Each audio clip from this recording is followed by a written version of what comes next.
Welcome back to the Lawn Hustle Podcast, the lawn care podcast that helps build better leaders and better businesses. Today we have Kevin Scott, the wealthy landscaper, with us, and I appreciate you joining the Lawn Hustle. Thank you. Thanks for having me, Andy. It's great to be here. Yes, sir. Tell our listeners your background, your story, what got you into landscaping, and what got you to where you are today. Okay. I'll give you the Coles Notes version, but left high school in grade 11, went to work for an irrigation company for a couple of years, doing some golf irrigation as well as residential. From there, I did a lot of golf construction work. And then I went back to school, got a horticulture degree when I was like 24, came out of that and joined a golf construction company. We were building golf courses all around Ontario during the golf boom from like 97 to 07. Probably built 8 or 9 golf courses over that period of time with a lot of renovations and really great projects, working with great architects, amazing earth shapers. We were moving a lot of earth. We had tons of scrapers and rock trucks running around. Obviously, all the drainage and irrigation, seeding, planting, sodding, and then we'd have the clubhouse landscapes as well. But I was always out of town. There was 2 or 3 projects over a 10-year period that I was able to stay at home and work from home. But often I would be gone kind of Monday to Wednesday, come home Wednesday night, back Friday. And that was fine in the beginning, but then, had a couple of young girls. It was getting tougher to be away. And my family was all from Muskoka, which is the area that we have our Muskoka Landscapers Company. We were living in Richmond Hill at the time that I was in the golf construction, but I always knew I wanted to do something on my own. We knew we wanted to get back to Muskoka. My wife's parents had retired in Muskoka. So we started Muskoka Landscapers. That was 18 years ago. It was kind of good timing because the golf boom sort of ended in 08. Certainly for new construction, it's picked up again since COVID, but that was kind of the start of Muskoka Landscapers. And, we started like every other business. We had 3 or 4 people the first year. We were doing whatever we could get our hands on. We focused mainly on construction type work, not as much maintenance at the beginning. And we grew that very quickly. We grew to 15 or 20 people within 3 or 4 years. We started doing maintenance. We built the maintenance up to a substantial annual amount. We ended up converting it into its own business because now the construction side was really growing. We got to, $8, $9, $10 million in revenue fairly quickly. And maintenance at the time, we just weren't really set up properly for it. We didn't have the right, I shouldn't say we didn't have the right people. We had some of the right people. We didn't have the right systems. We didn't have the right technology. There was tons of competition at the time. But anyway, we built that into a separate business and then I sold it. This year, we're getting back into the maintenance business. And I've had a lot of people ask me why, but it's because of the knowledge we have now. We know that we can perform at a high level. We have the systems to do it. We have the people to do it. We have the customers to do it. So we're really excited about diving back into that. And on the design build side, we have about 38 people, fairly seasonal in Canada where we are. We have 3 months from January to March where we don't do a lot of outdoor work other than excavation, some blasting work, maybe a little bit of island work off the ice if we need to. But yeah, we've got a great thing going. Right? We've got a really good team. We've got a great management system. And Wealthy Landscaper started a year and a half ago now. Started out as something I always wanted to do. One, the industry's been good to me. I wanted to do something for the industry. And we've worked really closely with Leanscaper. It's a new company for anybody who hasn't heard about it. I'm sure you see them everywhere. Their mission and vision is very similar to mine. I really enjoy the people there. I've known Mark for years. And that's kind of been the transition into the Wealthy Landscaper. It's more, coaching some clients, trying to work with other people in the industry. Still working on being a better leader myself. And love the grind, love the industry. That's how I got here. Well, scalability is one of the biggest pain points for a business in the green industry because people get stuck in a mindset that they're just cutting grass. If we can change that mindset from thinking I just cut grass to where we start thinking of ourselves as someone who runs a legitimate business. Mm-hmm. So we want to talk a little bit about scalability. So let me ask you, what does a scalable business look like to you? It's one that's always building leaders. You know, in order to lead, you need to replace yourself or take away some of your workload so that you can focus on sales and management systems and building SOPs and becoming a better leader. Because I think in our industry, a lot of people often come from the field. So we're very good at the work. We understand it. We know how to do it. But often we don't have a business background. So I think a lot of people struggle in the industry and all at different levels, because I think, you know, the ones and threes are always the toughest part. 1 million's tough to hit, 3 million's tough to break. But once you can get beyond that, you know, often those systems will get you to 10. So I think it's scalability is tough, but it's very predictable if you do the right things. Well, is there a difference between growth and scalability?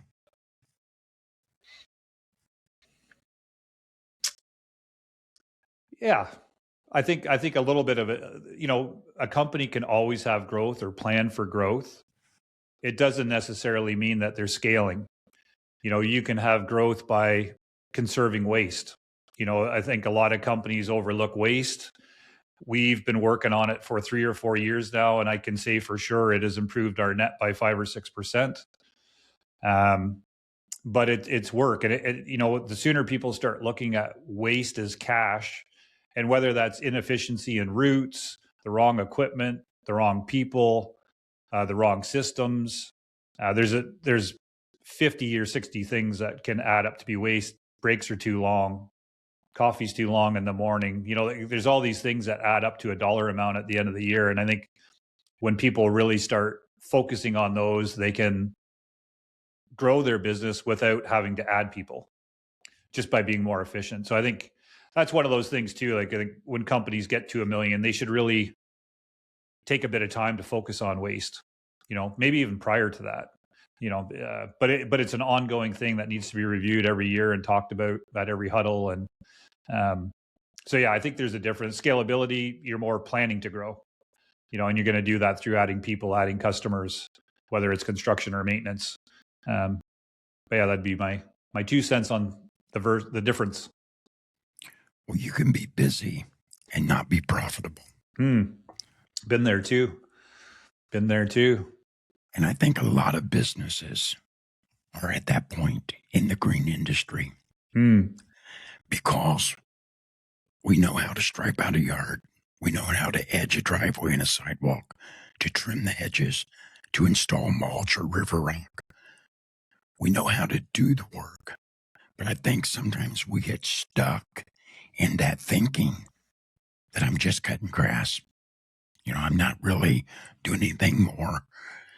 But we got to change the way we think. You know, I believe, and I believe you will probably agree, you are what you think you are. Yes. If you think you're a loser, you've already lost. Mm-hmm. But if you think you're a winner, you think you can overcome. And overcoming cancer was the hardest thing I ever overcame in my life. I'm sure. And I was up and down, depressed, sad, discouraged, wanted to quit, wanted to give up. But there was something inside me said, you were not born to be a quitter. And I just made up my mind, every time I get knocked down, I'm going to get back up. I'm going to keep fighting. So what are some of the biggest mistakes that you have seen working with other landscape businesses. What are some of the mistakes you have seen them make when they're trying to scale, trying to take their business to the next level? Yeah, I mean, there's many, depending on what level they're at. They have different issues usually. First off, though, I mean, the story is incredible. The story is incredible. And I think to your point about belief, a lot of people have limiting beliefs in themselves for whatever reason, whether it's how they grew up or it's the work they do now. But I'd say in our industry, it has improved dramatically in the past 5-6 years. Like, you're seeing businesses succeed and be very profitable, small companies, big companies, mid-sized companies, with a real focus on being a business. And now with private equity looking at everything, it's all the more reason to be making sure you're running your business well. But the problems I would see, the main problem is implementation. I talk about this a lot. Like, a lot of the information on how to scale a business, how to grow a business, how to advertise properly, like, you can find the information. You can build the systems. You can, like, it's all out there to get, especially with AI. But a lot of people just can't implement, and sometimes they can't because they just don't believe they can. A lot of people give up before they really try, and it's an unfortunate thing. I understand why it happens, but I think as an industry, all the things that are happening with the improving, I think it's really a great opportunity for people who do feel like they're struggling with that implementation. I mean, there's all kinds of coaches, there's all kinds of resources. You can find the information online. It's about the implementation and not biting off too much. Like, I know so many businesses that it happens a lot after events. You leave, you're excited. There's 25 or 50 things on your mind that you're like, we got to do all these things. You come back, you bombard your team. They feel overwhelmed. They think you're crazy. Whereas if you were to just settle back a little bit, pick 2 or 3 things that are going to really move the needle, and that maybe there's a bit of low-hanging fruit in your business to fix, to really work towards 2 or 3 things at a time, get them implemented well, have the team buy in, even if you only have 2 or 3 people. Like, even when you're a smaller company, I mean, I think implementing things is no different than when you have 100 people. They got to believe it. They got to see why it's better for them, create that clarity. Because ultimately everybody wants that. Everybody wants to be clear on, if I do this, this is how long it should take. This is why. This is what happens if I do it. When people know all those things, it's a lot easier for them to buy in. And the worst thing you can do is release new things and then in a month pull back on them, because now you're creating people that seen it didn't work. Next time you try and do it, they're less confident in you. So anyway, I could go on about implementation for hours, but I think it is truly the hardest part of our business. And some of it's because our owners can't buy into it and don't want to put the effort into it, because sometimes they feel like the value isn't there. And also because it's hard. It's hard to do. Well, do you feel like there is a revenue level that one needs to get to before they try to scale a business? And what should they focus on to get to that revenue level? Right. Again, lots of different things. But if you're a business that's, say, under 500,000, it's still a good time to start building out systems, like your SOPs, like how the morning huddle works, how the equipment's maintained, safety, routes, how you park, how you unload the trailer, and like there's hundreds of things that can be built into systems. The biggest thing, though, I think, is building out your workflow. So what happens from like initial phone call to warranty work, or to the end of the first year of service, depending on irrigation companies, maintenance, construction, whatever you're doing. But I think really building out that workflow with all the things that happen, like when the callback is, what do they get when you call back? Do you have a welcome package? Who does the estimating? Who are they responsible to? Because when you build out that workflow, you'll see that there's, like, I know our workflow at Muskoka Landscapers has 120 steps. And years ago, there was me and another person on it, because you're doing a little bit of everything, especially when you're a smaller company. But as your company grows, it's so much easier then to take people's names and add them to take things off the list, and create some accountability for them and take it off your plate. But I think under $500,000, it's still good. And again, build out 2 at a time.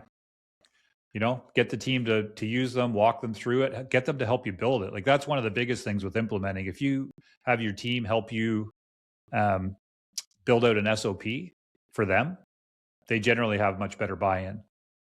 And then as you get bigger, I think it just becomes different things. Once you crack the $1 million mark, you need different people, right? You may need an ops person. You may need a sales manager. You may need a full-time person in accounting, depending on how you're set up. So I think as it progresses, and then once you hit the 3 million mark, you kind of need all the people at some capacity that you need to run a $10 million business. They just might not be doing it all the time. Often you grow people where they're still working in the field a little bit, but also have another role. And the thing I think to watch for with that, especially at the smaller scales, is don't move don't move people that you have into positions because they've been with you for a while if they're not skilled to do that position. I think a lot of us make that mistake. We put people into roles because they've been with us for a long time where they're not really the right fit person, but we're trying to create more reason for them to stay, which I've had success with as well, but I've also had problems with it. So I think, but it's a common mistake in the industry. And then you find out as you scale, that person really doesn't have the skills to do what you need them to do. And then, you're in a bit of a pickle. I'm glad you mentioned that, because I was going to ask you,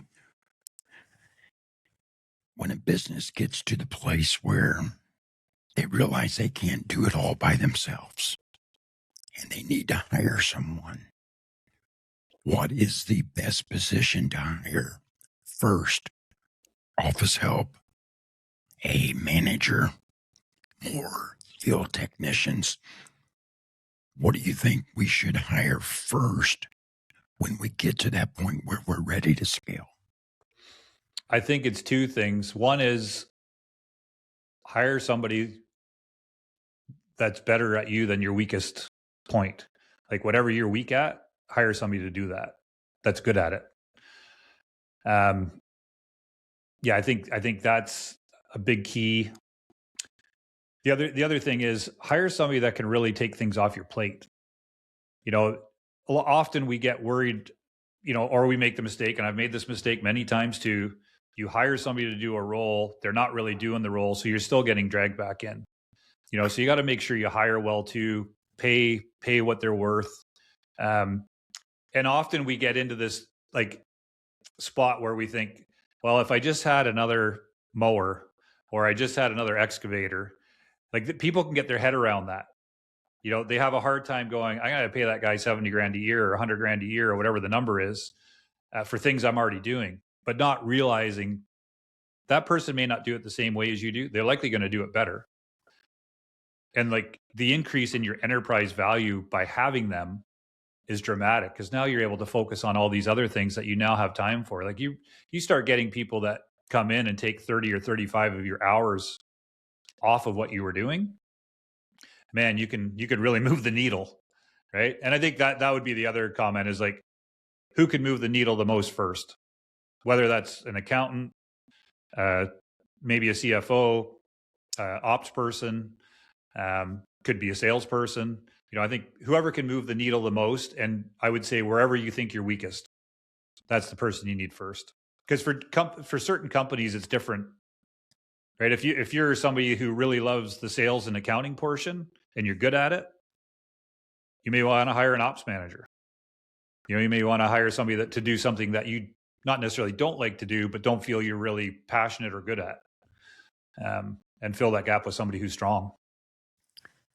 And as the business owner, I need to determine what are the things that only I can do? Right. What are the things that I can delegate?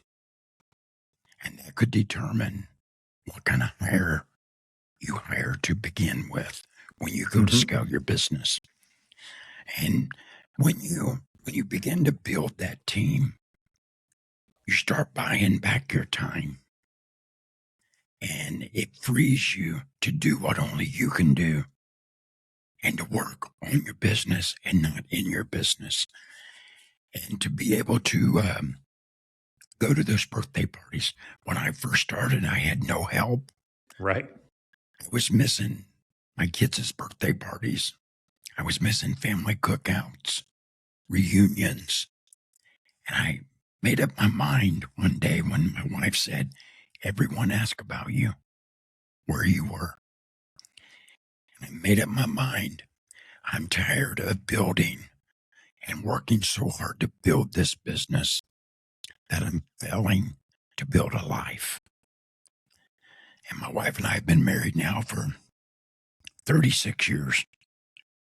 Amazing. And we have 2 successful grandchildren that are great, productive citizens in our community.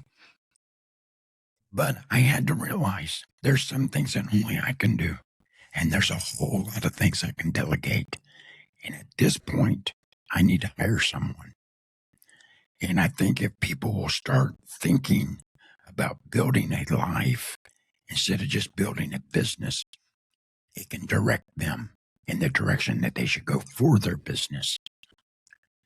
So when you go to set up your business, what would be the first system that you would recommend to implement in order to promote growth? I would probably start with SOPs, because SOPs really give a clear description of how everything gets done within the business. So as you hire people, sometimes you need to modify the SOPs based on their skill set or they're weak in an area. You might have to make an adjustment. But I think building out those systems is really the key. And then that workflow is the biggest one, because if you build out, and it takes time, you need a half a day probably to really sit back and think about like all the little things and handoffs that happen from an initial call to the site meeting. Who sets that up? How quickly do they get an estimate back? Is the estimate presented? There is a contract, there's a deposit, there's a lot of things that happen in that workflow. And the sooner you build that and follow it, it makes it so much easier to add people into it. And that workflow is going to change as you grow as well. There's going to be new people, there's going to be new systems that you need to add. It might be a sales to ops handoff. There's lots of different things that'll change. But to your point too about time, like you want to be careful. It's a cliche, I guess, but don't be so focused on building a home that nobody wants to live in. True. And Yes, it's sir. a mistake we all make. I did the same thing. I'm making up for it now with my girls, but the first 7-8 years, and keep in mind at that time, my wife worked in the business for the first 5 or 6 years as well. So there was a lot of like after dinner work and gone for the weekends, not for the weekends, but on the weekend for estimating or meeting clients. And, I missed a lot of soccer games and a lot of swim practices. And again, I'm making up for it now with travel with them, which is awesome. But it's an easy trap to fall on. And I would also say, just kind of in the same light, that probably the hardest part as a young business is the flip from being somebody, the owner is in the field, to not being in the field. That's probably the biggest hurdle for most people, because they know they're the most productive. They know they're the one that keeps the pace the best. So transitioning from somebody else doing that role and you moving into more of a management or sales or accounting role is difficult. It's probably the hardest leap, I would say. When you start getting into the, again, depending on your business, but if you're over $1 million in maintenance, for instance, once you're over that, as you grow, okay, when I hit this number, I need this person. When I hit this number, I hit this person. And it's the same with construction. Like once you get to the $3 million mark, you're kind of capped out as a owner operator. Like you need to add people. So I think the clues are a little more obvious as you grow, but that jump, and I mean, when you look at how many businesses are in North America and the percentage of them that do less than $500,000 a year, that is like 90% of our industry, 85, 90%. So, and again, I think that's because that transition is so hard to leave the field or leave the team and really be relying on somebody else to manage the work. So as a young business, that's what you want. You want to work on replacing yourself. You want to work on replacing yourself all the way through. So I think that's one of the tougher hurdles for most. I was reading a book by Dr. John Maxwell. And in this book on leadership, he said you should be training your replacement right now. If you want to be an effective leader, start training your replacement. And that has always stuck to me since I read that. It's been years ago. Right. And I think I started investing in my employees. We have boot day. I'll take them all out and buy them a new pair of boots. Perfect. We fist bump every morning and have contact. Let them know, I care about you. I'm concerned about you. And I have found that when you do those things and you invest in your employees, they in return are committed and sold out to help you bring your vision to fruition and bring your goals to reality. When you invest in them, they buy into you. Definitely. And they start feeling like, I work for professional lawn maintenance, or I work for Kevin Scott. I work for a legitimate business, and they start giving you 100% when you invest in them. Let's take just a short break and let's hear a word from my show sponsor. Tired of chasing payments and losing track of jobs? EarthaPro back office software makes it simple for solo guys and small lawn care and landscaping crews. Schedule, invoice, and organize all in the same place. We also have a mobile app and integrate into QuickBooks. Sign up at earthapro.com with promo code TheLawnHustle11 for a $50 Amazon gift card, 10% off, and personalized onboarding. EarthaPro, you run the outside work, we run the office. If you are shopping for a CRM, check out EarthaPro at earthapro.com and sign up with the Lawn Hustle 11 for a $50 Amazon card, a 10% discount, and specialized onboarding.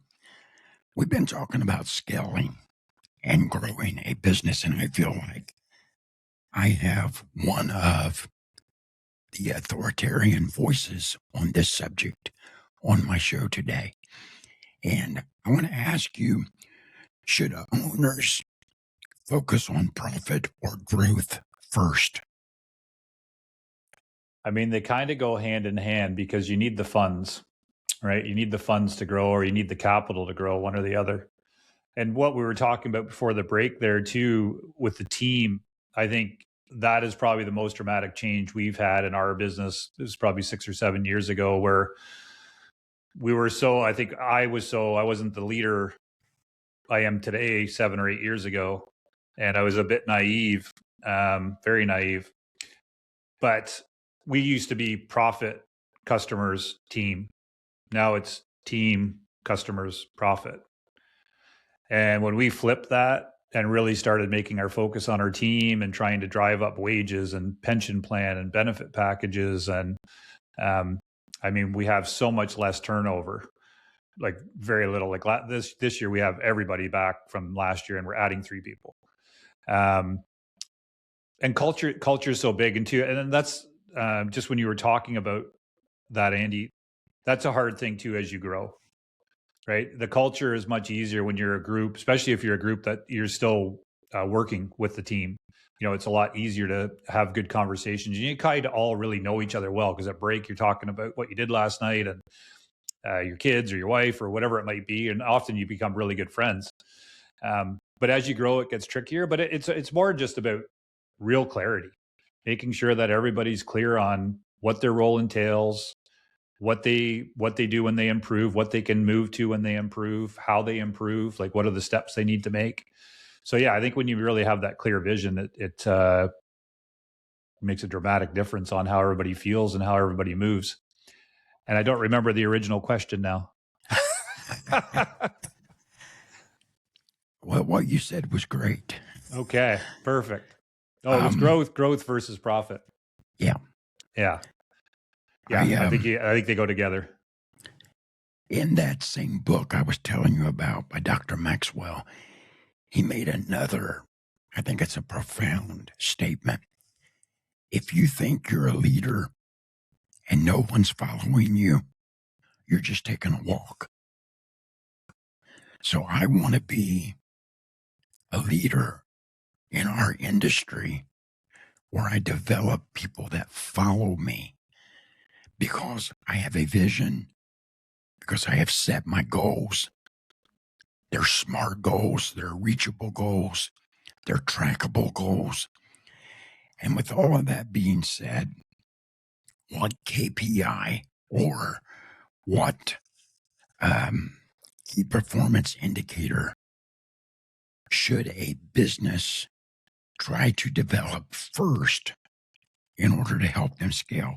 Would it be, do I need to keep a laser focus on my revenue growth, my revenue per client, my profit margin? And I'll stop right there. And I am just amazed at how many people don't know what their profit margin is. They know their revenue and they'll brag about their revenue. Well, I done 2 million last year. How much profit did you make? That's the key to whether you're successful or whether you're failing. Right. Even though you brought in 2 million. Or customer or client retention rate. Are you maintaining your customers or are you having to get new customers every season just to survive? So what would you think would be a key performance indicator that people need to really start focusing on? Yeah, I'll give you two. And the first one isn't really a key performance indicator, but it's standards. You got to set the standards for the people to follow the systems, right? You want people to do what you would do if you were there. So I think that's something that a lot of people don't focus enough energy on. They're just setting standards are just as important as SOPs. But when it comes to finance, we really focus hard on our labor variance. So we're looking at estimated versus actual weekly. And that's what we know. We want to hit a certain revenue per hour, and that's how we're profitable. And when we dip down, we need to revisit it. When we're going up, we know things are going well. And you want to really take a lot of that information and be able to assess it to see like, okay, well, why are we up so high right now? Like, what is it is it the type of job? Is it the area we're working? Is it the crew that's on that job? So revenue per hour, I think, is the biggest indicator because often your budget is set on that. Like if you look at your budget versus hours you predict to work, that's going to be your revenue per hour, should be your revenue per hour, assuming you work all those hours. Now it's a question of how profitable are those hours. So I think there's a lot of great systems to do that. We use Element at Muskoka Landscapers. So the guys can see anytime they want, they can look and go, I've used 200 of 1,000 hours to do this patio or whatever the number might be. And they get a pretty good sense of where they're at. And then we're checking it weekly as well. But I think that's probably if you're only going to do one, that's the one I would do is labor variance. What marketing strategy do you use? We're in a different area. We're in a lakefront cottage residential area with a lot of high net worth owners. So we only do like 19 to 20 projects a year. But our average is probably about 600,000. So they're big projects. So it's a little bit unique, and we have a lot of referrals. We've built relationships over the years with builders and architects and landscape architects, and that's really where most of our funnel comes from, and through design as well. But marketing, depending on what you're doing, maintenance I always find is a little bit tough. But again, it depends on the type of maintenance you're doing. If I was a commercial maintenance person, I'd be trying to make as many relationships as I could with property managers that look after commercial sites, school boards, any big industrial areas, people with a lot of grass. But as far as marketing goes, I think having a really great website that's simple but really shows what your right fit work is important. Your branding is obviously really important. Your welcome package, like sending something to the customer as soon as you get a new call that shows what you do. And if you're in construction, like a little program checklist, like what are you looking for? Oh, I want a pool and a cabana and whatever it might be. So you're kind of already vetting them a little bit as well. You kind of know what they're looking for. But the speed of that going out and setting up that initial call is very important. Just like estimating the turnaround time, like your odds of getting a job because you're the first estimate in, it's like 30 or 40% higher than if you're the last person in, even if you're cheaper. It's not always about the cheapest price. But then, I don't do a lot of Google and Meta ads, but I work with people that do. I know that I've got one client that spends about $6,000 a month on Google ads, and he easily gets more work than that. It brings the right leads. It is expensive. I've got another person that spends $12,000 a month. So those types of systems definitely work. But I think at the core of it, it's who do people think you are? What's the message that you're giving people? Because that's really what they believe. I'm a massive believer in referral work. I think if you build out a really good customer journey, especially when you talk about systems, like stepping back and looking at it from how the customer is going to see your company through a project or through a maintenance season, and what you want them to feel like when you're done. If you can do that, they're going to rave about you all the time. And if it's an ongoing, like annual reoccurring thing for you, it's gravy. Like it's gravy to make sure those relationships stay strong, because that is the easiest. When you get a referral, it's yours to lose. It's not going to matter what your price is. If they're a friend, and I did a presentation not too long ago that I used this study. Most couples have 4 to 7 other couple friends that they're close with and they hang out with. And they're in their backyards together and they're using their outdoor kitchen or sitting by the pool with the kids or whatever it is. But when you build like these super happy customers, they tell everybody that comes to their house who it is, what they've done, how they did it, how great they were to work with. And then even if you do it on the 5 model, which was what the presentation was about, they tell 5 people. The study showed that it goes out about 4 rounds. It works out to 1,250 people from one really happy customer. They're going to spread the word.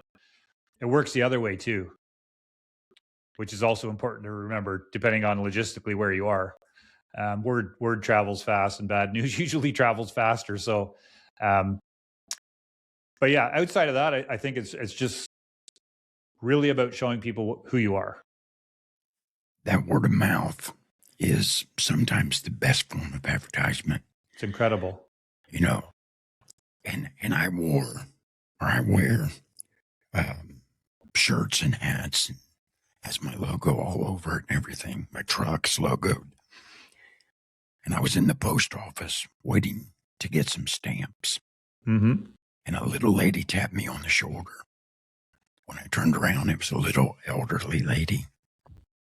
She said, "Do you mow anybody's yard?" I said, "As long as they pay me."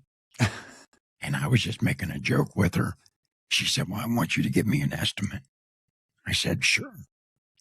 So when I left the post office, I met her at her house, gave her the quote. She accepted, and I went the next week to start mowing her yard. 2 weeks later, the neighbor that lives next door walked over and said, "Would you give me an estimate?" She said, "She has been talking to me about you. Says Nice. You do a great job, and you're dependable, you're trustworthy, and you show up. I gave her the estimate. I got her job. The next week, the man across the street walked over. Same story. Asked for an estimate. I gave him an estimate, got his job. Because I showed up and I'd done the job the best that I could, that one stop ended up being 3 stops on the same street, and had tightened up my route density for that day's schedule. Less windshield time, because I'm not a trucker. Right. I don't get paid to look out a window. I get paid to cut grass. And when I cut that grass, I can make that cash. So, love it. you know, and I got one in Muncie, same story. I started mowing my aunt's yard. Now I have 7 in a row on that street. So I pull up about halfway between the 7, drop the gate one time, mow all 7 in about an hour and 25 minutes, and make almost $500. Perfect. So You don't need too many of those. No. And then I go around and mow an eye doctor, or a hearing aid doctor. The eye doctor's in Newcastle. I mow a hearing aid office and an insurance office.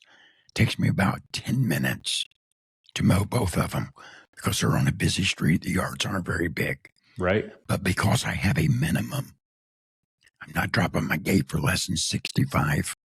I can make $130 in 10 minutes. Perfect.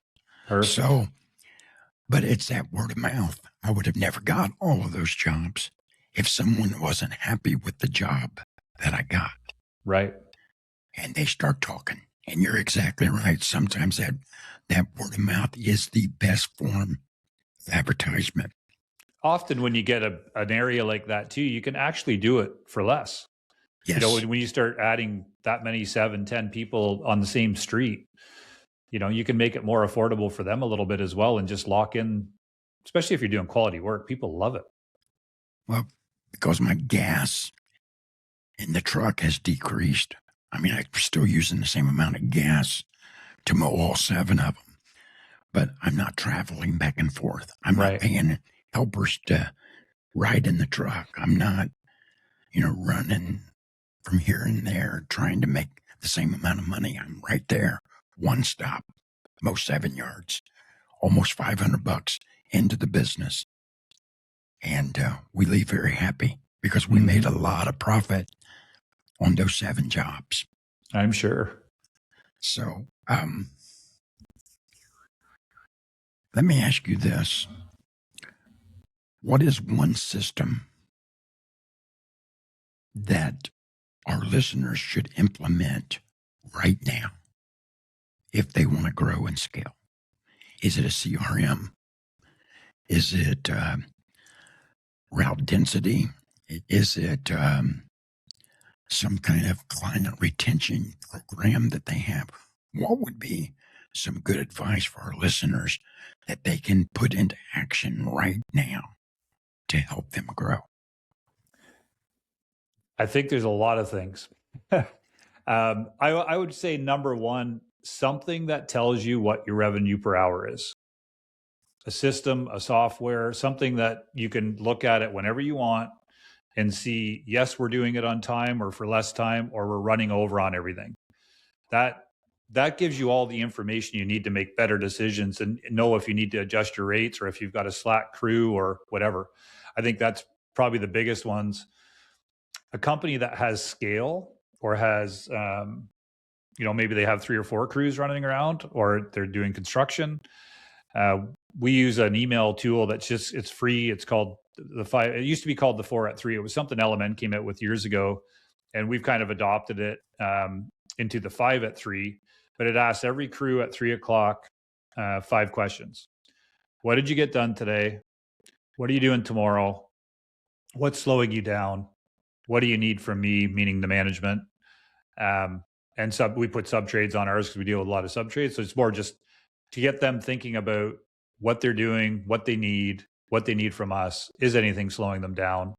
But that tool, if you have multiple crews, gives you a great sense of where everybody's at all the time. And they also put 4 or 5 pictures in there.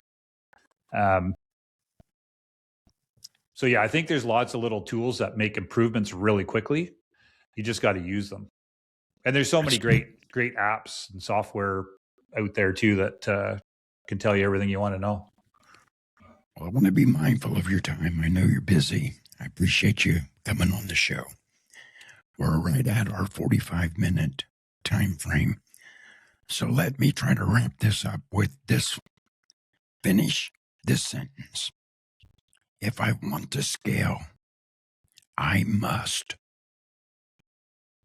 get out of my own way.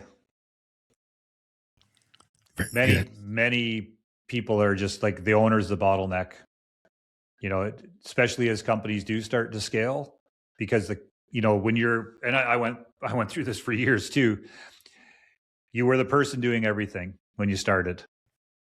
Then you had somebody helping you a little bit, and then you had somebody else help. Now you had a couple extra crew. So as that grows, you tend to want to micromanage, or you're hearing conversations. I still have to stop myself from doing it, and I have great managers.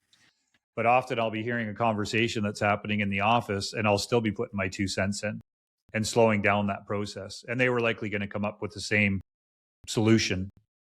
I was just trying to speed it up. So I think, yeah, that would be how I would end that, is get out of your own way.